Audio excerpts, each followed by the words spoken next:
Would you say na yung pisong kape ba yung lowest moment mo or meron pang mas lalala doon? Yung pisong kape.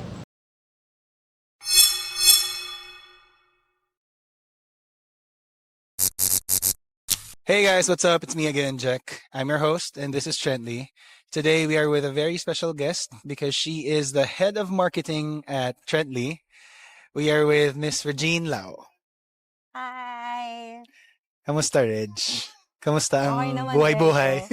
Rejo. If you guys didn't know, Reg and I were college blockmates before I dropped out of college for personal reasons. And yeah, we had a interesting relationship back Ay, in college. klaruhin mo yan. To clear that out, we weren't the best of friends. Siguro kasi To start with, walang friends. walang friends. Paano ba? Paano ba i-explain yun? Paano ba natin explain yun? Sige nga. Ano ba? Cat Extreme and mouse. both worlds. Cat and mouse. Yun na lang. Cat and mouse kami. Cat and dog? Basta yun. Oo. But yeah, we worked through our differences and here we are now. The head of marketing. The Content host. creator. The host. So, Mascom kami, which brings me to my first question. Bakit ka nasa Trentley ngayon? Ah, ano ba nangyari after college? What happened? well, after college, hindi ko talaga alam to begin with, bakit ako nag-masscom. Mm. After graduating, Ano bang first choice mo? first choice ko talaga is, basta ang gusto ko lang sa buhay nun, maging reporter. So sabi ko, okay, mag-masscom tayo. Pero, ang suggestion sa akin is mag-engineer ako. Oh. Civil engineer. Kasi doon daw talaga ako nababagay. Mm. Ngayon, sabi ko, hindi mag-masscom na lang ako. So, after college, so sabi ko, ayoko, try ko ng iba. Akala ko naman sobrang dali. Mm. Hindi naman pala. Mm. Kasi mo masscom, pinag-aralan mo 4 years, pinag-aralan mo paano gumawa ng movie, paano himay-himayin ng broadcasting, movie, broadcasting, news. paano mag-PR, advertisement, news, tapos bigla mo sales and marketing. Sobrang layo, no? Oh, like, What sabi was it nga, like Sa, being a Mascom graduate in a sales? Do you want to apply for online jobs but don't know where to start? We can help you.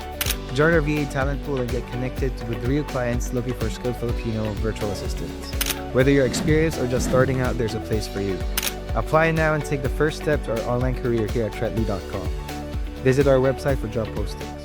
lagi na itatanong sa akin, bakit ikaw ang pipiliin namin kung marami namang marketing graduates na kabatch mo, tapos pipiliin kita masscom, hindi mo nang pinag-aralan yan. Like, oo nga no, hindi ko naisip yun. Ano sagot mo pag ginagano ka nila? Sabi ko, well, I can do much better than them. Sabi nila, so anong gagawin mo kung hindi mo nga alam kung ano yung meron sa marketing eh? Experience. Siyempre, di ba, 20 years old, di mo naman alam kung ano talaga sinasabi mo. Kasi that's the first, ano pa lang eh, parang yun pala yung mga unang araw mo sa real world. And then, Ito, first job mo to, sales job mo. sales job, Ilang yes. months ka dito? Sa Makati. 1 week. 1 week? Oh. Sa app Tapos, ko. Grabe. tapos umalis ka kagad. Umalis ako agad. Yun yung sabi ko na, dinahilan ko yung mom ko. Sabi ko, ayaw po ng mama ko yung ganitong trabaho, nahihirapan ako. Pabebe ako na. Hindi. Kasi sobrang hirap talaga. Like, imagine, 2 a.m. gigising ako, 4 a.m. Kailangan nasa Baclaran ako. Kasi pupunta kami ng Tagaytay. Lilibutin namin yung Tagaytay para mag-alok lang. Yun yung work ko. And then, For the whole day yun? yeah, isang tao, 1,000 yun. Tapos, ang cut-off every Friday. Ang akin nga lang, buong Tagaytay nilibot ko, tapos 1,000 lang nakuha ko. Parang, hindi naman worth it. Yun, hindi naman. Kawawa ka naman. Tapos oo. fresh grad ka pa. Yeah, tapos parang sinampal ako ng katapakanan. Wag na. Tapos umuwi ako, sobrang chaotic. Ordinary bus, kasi wala naman akong pera nun eh. Yeah. Wala kang pera. The Ordinary Philippine bus. commute. Yeah. The dreaded Philippine commute. Ordinary bus, singkot mo lahat ng pollution. Saan ka pa umuwi nito? So from Makati sa uwi. Coast to coast, Pakalokan. Tapos nung nagtakita ka, Kaloka pa rin na uwi mo? Yeah. Grabe. So, biruin mo parang 3 hours yun. 3 hours ang inabot ko kasi nakauwi ako ng 11 p.m. to 12 midnight. Biruin mo, 2 a.m. ako gumising, nakauwi ako ng 12 midnight. Sino ba naman may gusto ng trabaho ganun? Yeah, I get it. Ay, Diyos ko, ayoko nun, grabe. So after mo sa sales job mo, anong nilipatan mong work? Sales ulit. Sales. Ayaw niya na ng sales. Iba naman, sales ulit. Ilang months ka dun sa bago mo sales job? 1 month. 1 month. Kasi kung hindi nyo natatanong, professional hopper ako. Mm. Professional hopper, talagang bago ako pirmis sa isang work, sa isang company, 7 jobs yung pinagdaanan ko. And hindi ko na matandaan kung ano yung 7 job. Basta Ito alam puro ko, sales to? sales, business dev, marketing trainee, yan. Basta Halo-halo, sales and iba-iba, marketing. no? Oo. Pero hindi connected sa Mascom lahat. Hindi connected. Though may offer sa akin dahil nga dati, di ba sa sports entertainment ako, Yeah. no OJT ako. So, they wanted na i-absorb na ako dun sa broadcasting company. Siyempre, ewan ko anong meron sa akin. Nung sabi ko, hindi po. Mm. Di ba? Like, Mascom ka. Gusto mo, yun. Pero bigla ko gusto mo sabi ko, laging- ayoko. So, ayun, after yung business dev, client associate, yun nga, nagpunta na ako ng BPO. Mm. Ilang years ka nag-BPO? 5 years? Tas isang company lang to or iba? Dalawa. Mm. Pero solid yung experience doon, lalo na sa una. Kasi healthcare company. What company was this? UMR. At UMR. under siya ng Optum or United Healthcare Group. Yeah. Ngayon, maganda doon kasi ang kausap ko, professionals. Doctor, nurse. Syempre, alam mo na, pag mga, hindi member, pag provider, Yeah. professional kausap, hindi mo murahin ka kaagad. Mm. So, nakatagal ako doon. So may naging experience ka ba sa sales job mo na ganon? Na minumura ka? Wala, take off pero down on you. pinagsasamantalahan ng boss meron. Di ba? Very ugly ang experience mo sa sales, no? So sa BPO, 5 years ka, first company mo was Optum. What was it like sa Optum? Well, pumasok ako ng buntes. Mm. So, after nesting, imagine 1 month. I mean, nag-bed rest na ako. Mm. Up until nag-elmat ako 3 months yun. So, doon na lang ulit ako nakapasok. Almost a year din. So binigyan ka nila ng maternity leave kahit na hindi ka pa regular? Leave of absence. Okay. Yeah. Okay. Pero may nakuha ako. Talaga? Yeah, nakuha Ang bait ko. ni Optum, no? Yeah, mabait sila. Then, Mm. pagpasok mo, meron ka, sobrang understanding nila para sa isang part-time. Paano yung experience ng pagiging buntis tapos nag-work ka sa BPO? What was it like? Paano yung Mahirap. struggle? Mahirap, no? Yeah, lalo na kung maganda ka, kahit buntis ka, nililigawan ka doon. Really? After Optum, saka lumipat. Tsaka gusto ko malaman kung anong naging itsura ng life mo after mo bumalik from your LMAT. What was it like? Sobrang baba ng sahod ko, na pan-diaper lang talaga. Na kung hindi pa ako breastfeeding mom noon, hindi ko na alam kung saan pa kukuha ng pera. Ng funds, yeah. Yeah, tapos piso lang yung lunch ko, yung pisong kape. Yun nga, sabi ko Yung pinipindot na gano'n. yung sa vendo. Yeah. Tapos, tatambakan mo na maraming asukal, maraming creamer. Tapos, saluin mo. Tapos, yun na yun. The whole day na yun. Biro mo, graveyard pa yun. Tapos, uwi ako. Yun. Wala bang food subsidy yung office nyo? Or Wala. Grabe. Ang nangyari sa akin, kailangan ko pang mag-OT para makakuha ko ng, ng Enough money. food. Kasi kung gagalawin ko yung pera na makukuha ko sa Sahod. cut-off, sa sahod, wala na talaga. Bitin na talaga. bitin. Totoo naman talaga mahirap. Yeah. Kasi lalakad ka papunta office, tapos tsaka ka sasakay ng jeep. Yun yung reason kung bakit lagi akong late. Mga TL ko dyan, lagi akong late. Ngayon nyo lang alam. Nilalakad ko po kasi mga 3 to 5 kilometers para lang makatipid. Ayun. Kasi ganon ka-tight yung budget mo, no? Yeah, sobrang tight. Like, yun nga. And this was bagong panganak ka na. Yeah, bagong So panganak bagong na- tahi ka. Yeah, Maglalakad ka hirap ng ako 3 to 5 kilometers. Oo. Grabe. Tapos, Grabe yung struggle mo nung... ang hirap ano, pa no? nung yung sa, alam mo yung overpass na laging may nananakawan na rin. Yeah. Doon ako nagdadaan. Tas Santo, sabi- Santo. Yung, di ba, yung may central na Sa Central overpass, Avenue. yung Yeah. sumunod, yung Yeah. hindi dinadaanan ng tao. Yeah. As in, paggabi yun, oh my God, matakot ka na para sa buhay mo. Pero ayun, kinaya ko naman. Then after Optum, nag-Manulife ako. Manulife. Magkatabi lang yung halos, di ba? Yeah. Yeah. And sobrang privilege ang tingin ko sa sarili ko nung nag-Manulife ako kasi Maganda Manulife eh. maganda. Marami nagka-try pumasok sa Manulife. Even I tried to. Totoo. Yeah. Bago mag-Trently.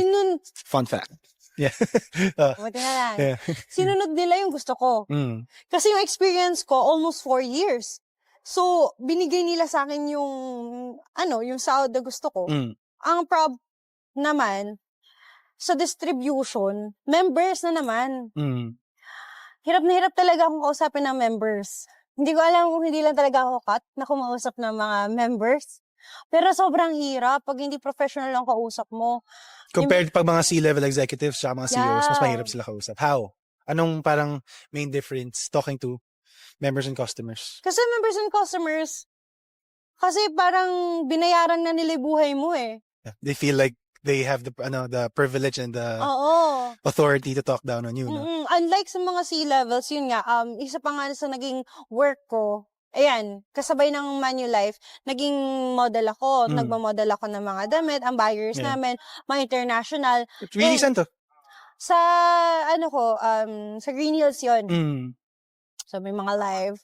So, ang usual namin target dun is international buyers o kaya dito, mga anak tuloy, mga asawa ng general. Yeah. Yan, mga kilala ko yan, asawa ng general.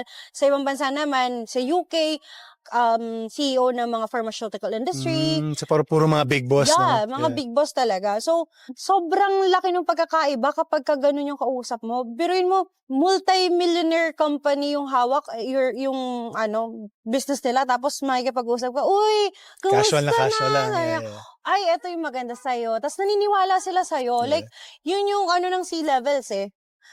Parang, Feeling ko yun yung parang kinakatakot lagi ng mga Filipinos. When we hear na parang kakausap tayo ng CFO, CEO, COO, parang, ay, si bossing, Oo. parang hirap kausap yan. Ikaw na lang.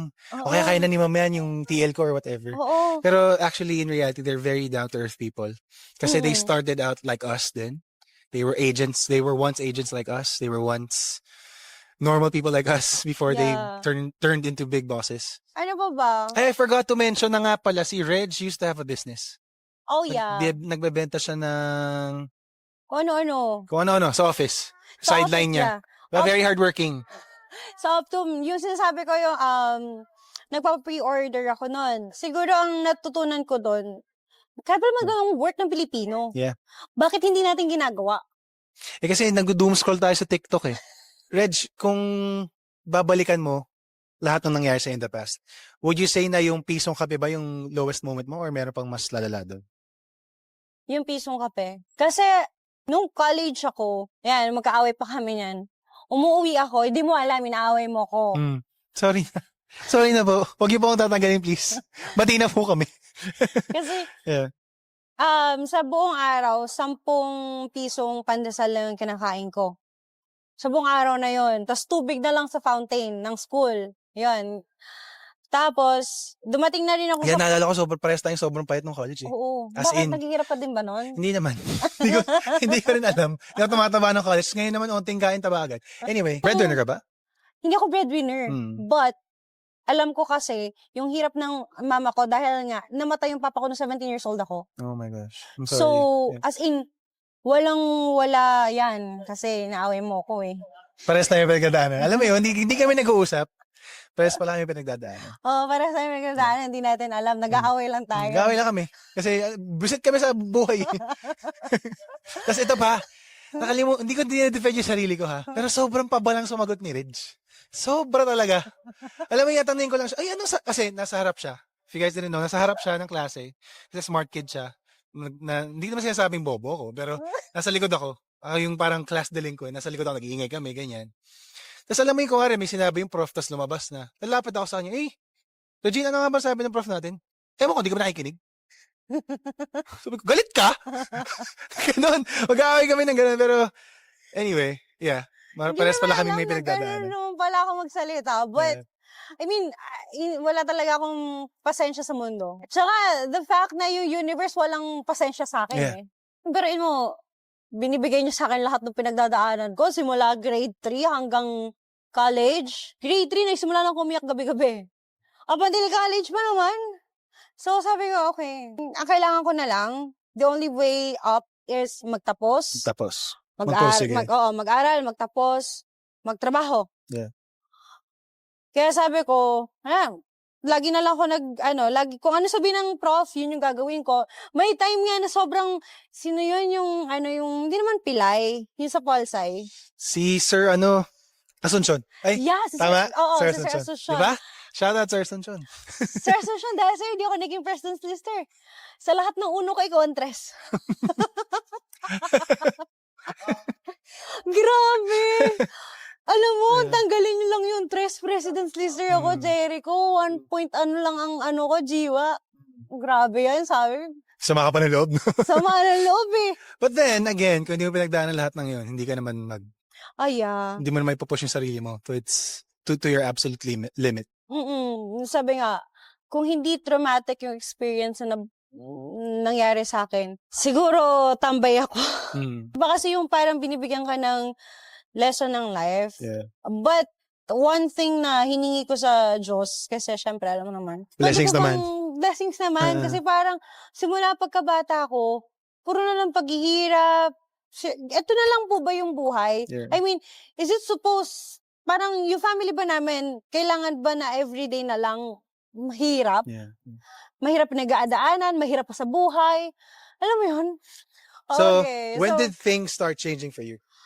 yun nga, so, after LMAT, well, Sa Optum. during, Yeah. sa Optum. But yeah, after 5 years sa BPO, kailan ka nag-start ka na ba agad mag-freelance? Or may mga side hustle ka lang ba? Or Side hustle, pero eventually, after 2023, January 2023, nag-start na ako mag-build ng portfolio sa TikTok. If As you a guys content didn't know, creator. may sarili pong TikTok page si Miss Regine. You can follow her here. Kuya Pat, pakilagay yung TikTok ni Miss Regine. And yeah, nag-review siya ng mga food. Yeah. Nagawa siya ng kung ano-anong mga skits. So, Yes. So, ayun. Binuild yung portfolio na yon dahil sabi ko, gusto kong maging content creator and gusto kong masa pagiging video editor. Which is dati, ayoko talaga mag-video edit. Kasi sabi, ang sakit sa ulo nung ang daming isa canvas, ang dami mong may sound effects, meron ang dami kung layers. layers, diba? But then, dahil gusto mo mag-content, wala kang choice. Wala akong choice. 6 months after that, dun na nagsimula yung VA journey ko. Specialized. Kasi ako, specialized VA ako. Kasi may VA na for mga customer service lang, gano'n. Tapos specialized yan nga. Dito na ba yun sa Canva? Ay, sa Friendly or? Hindi. Okay, yung sinabi ng Canva, makikita nyo yun. You see that in a Sa separate episode video? 1. Episode 1. Yeah. So, yun nga. Nakapag-apply ako sa isang car company. As VA. Yeah, as a VA, as a video editor. But part-time. And sa dami na nag-apply, sabi nila, the reason kung bakit ako yung nakuha, kasi nga, nakita nila yung portfolio ko, nakapagpa-million views ako. Tapos, Mahirap yun, ha? Makapagpa-million views sa TikTok ba? yeah, TikTok. TikTok. And Facebook. Facebook. Kasi that time, na-monetize din ako sa Facebook. So sabi Until ko, now ba? Kapag nag-post ka, may ano pa din? nahack yung ano ko eh. Ayan, nawala pala yung original ng Facebook. No? Kaya nga, Sayang. nawala lahat. Sayang. Kaya nga, di ba, ka-add ko lang sa'yo, nasa Taiwan ka. Yeah. It's a story for another video. Pero doon nag-start yung aking Trendy journey. Yes, episode 1. Episode 1. Kung ngayon nyo lang ito napapanood, punta kayo episode 1. Anyway, so sabi ko, sige, tanggapin ko na kasi first time ko pa lang naman sa freelance sa VA journey ko. So, eto, maganda experience. Ngayon, ang inisip ko sa buhay ko, kung hindi ko gagalingan dito, wala akong mapapakita at hindi makikita ng ibang clients na magaling talaga ako sa ginagawa ko. So, ang ginawa ko, So this was your way to prove yourself? yeah. Every time naman, yun ang naisip ko, like, kung may ginagawa ka, bakit hindi mo pa galingan? Yeah. Yun na nga lang, galingan mo na nga lang, mahirap pa ba yun? Yeah. Tsaka, the fact na binabayaran ka naman, so, paid naman. Ngayon, dumating yung sa IG Reels yan, sa TikTok, nakagarner ako ng almost 100 million views. Sa, ano pa lang yun, doon sa may company. So, yun yung dinala ko dito sa kay Trendy na, uy, kunin mo akong video editor kasi, nakapagpapawa. Meron ako nito. Oo.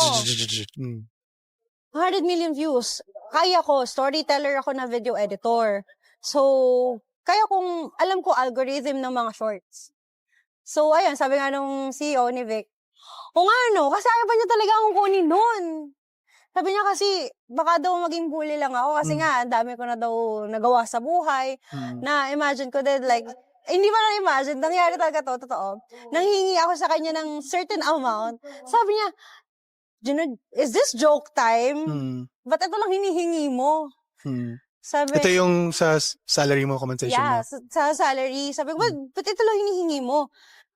Kasi kung ito lang hingin mo, hindi ako naniniwala, baka bigla kang umalis after a month. Yeah. Kasi yung napatunayan mo, hindi daw equal dun sa hinihingi ko. Parang gino-joke time ko lang silang lahat. Kasi fun fact, guys, I was able to talk to Vic, the CEO of Friendly, about 3-4 days ago. And he's the kind of person na kung para sa growth ng mga employees niya, okay lang. Sabi nga niya sa akin, parang, I want you to get to the point where I won't be able to pay you enough. Ganun. Yes. So, hindi kanya titipirin. Kumbaga, hindi kanya babaratin. Yeah. Yun talaga si Victor. Like, gusto niya Shout out. na yung tao from him Yeah. nagkaroon ng opportunity. Yeah, kasi it says a lot about him as well. Kapag kumari, lahat tayo sumikat or lahat tayo magkaroon ng sarili-sarili nating mga business or whatever. Alam mo yung parang, ano niya yun eh. Yeah. It reflects, parang reflection yun kung paano siya as a CEO. Oo. Paano siya as a leader. And what would you say, like, is the biggest change from 5 years ago? Tas ngayon. Well, eto na lang. Pinaka-fun fact. 5 years ago, nagluluto ako ng japchae. Nagluluto ako ng katsudon. Nagluluto ako ng katsukuri. But I have never tasted those sa restaurant, restaurant. talaga. So, paano naging basis mo? Ano lang? YouTube? Ganun? No. What? Vlog. Blog posts? Yeah. Kasi doon nakalagay Tumblr, na, ganun. yeah, ito yung doon talaga nakalagay yung, it's supposed to taste like this, like this, like that.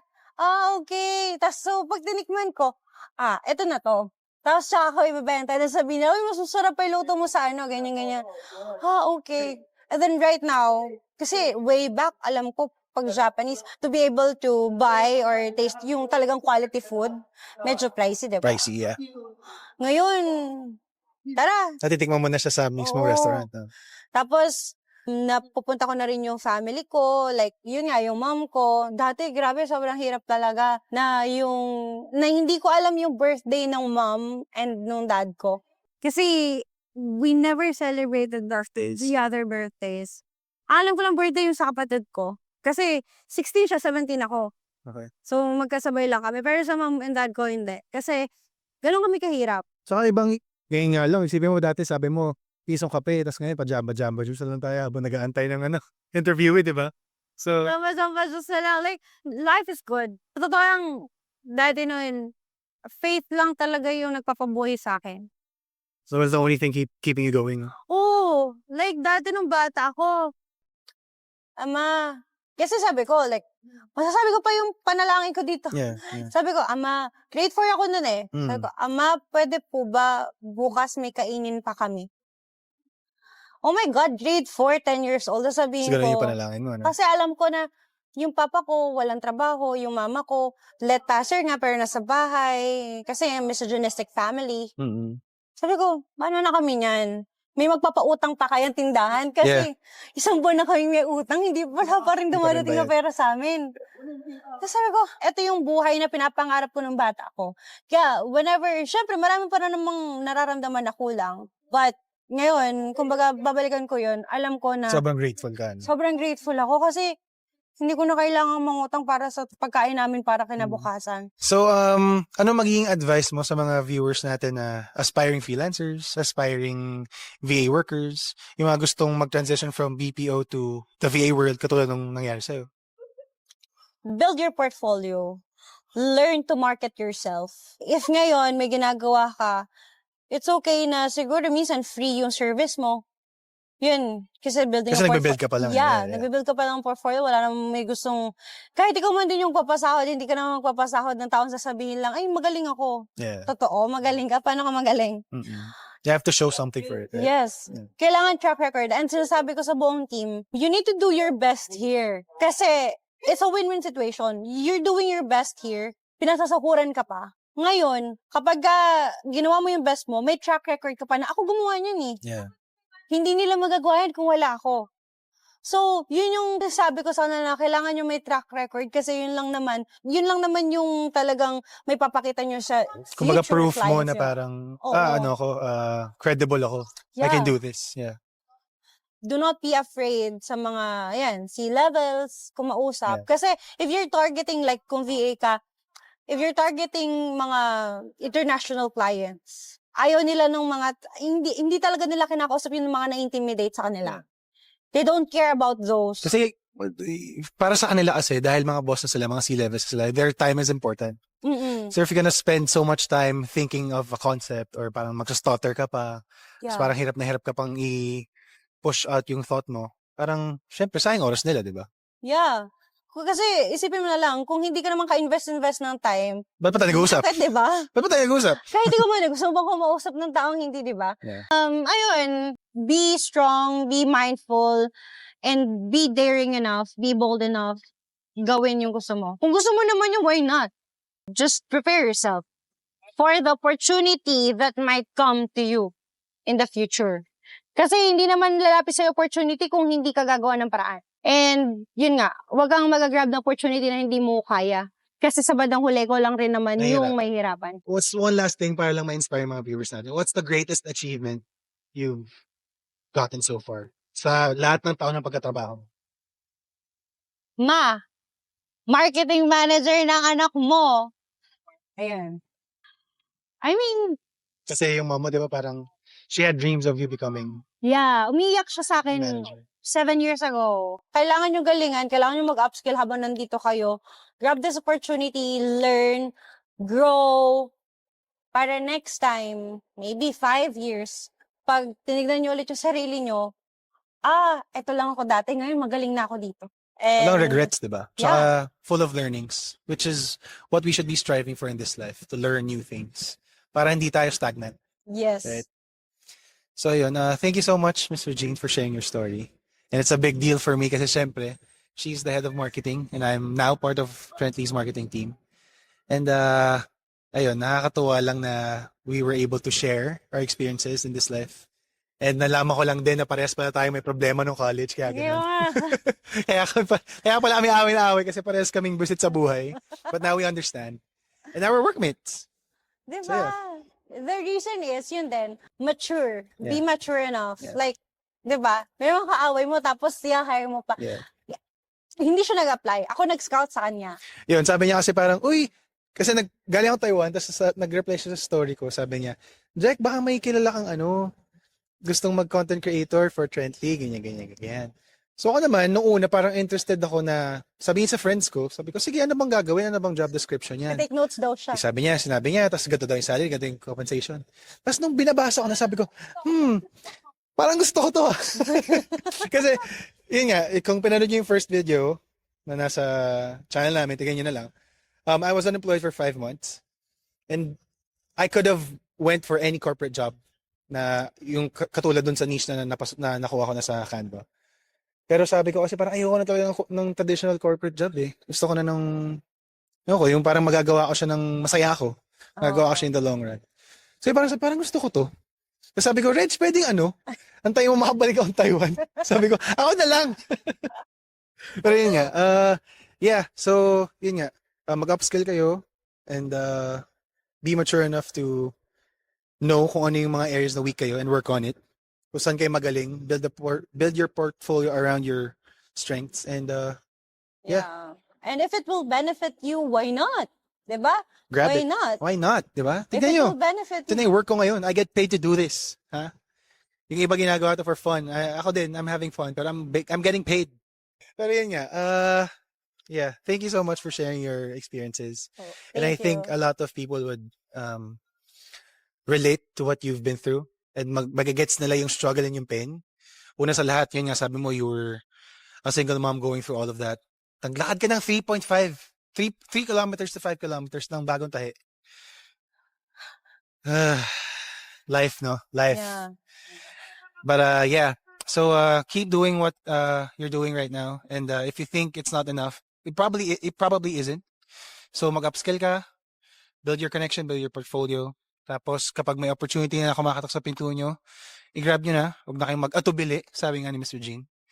And yeah, malay mo, next time, yung story nyo na yung feature namin dito sa Trently. Diba? Kayo na yung interviewin ko. Kung yung story nyo is worth sharing and may life journey kayo na talagang maka-inspire, maging motivation ng iba, you can contact us. You can reach out to us at dito po. Dito. Yeah, but yeah, kung may other ideas kayo or opinions or comments or whatever, leave a like and lagay nyo sa comment section below. And mag-subscribe na rin kayo. So, makakita pa kayo ng mga ganitong mga content and videos in the future. So yeah, thank you, Mr. Jean. This has been Trendly. I'm your host, Jack, and I'll see you in the next one. Peace. Bye.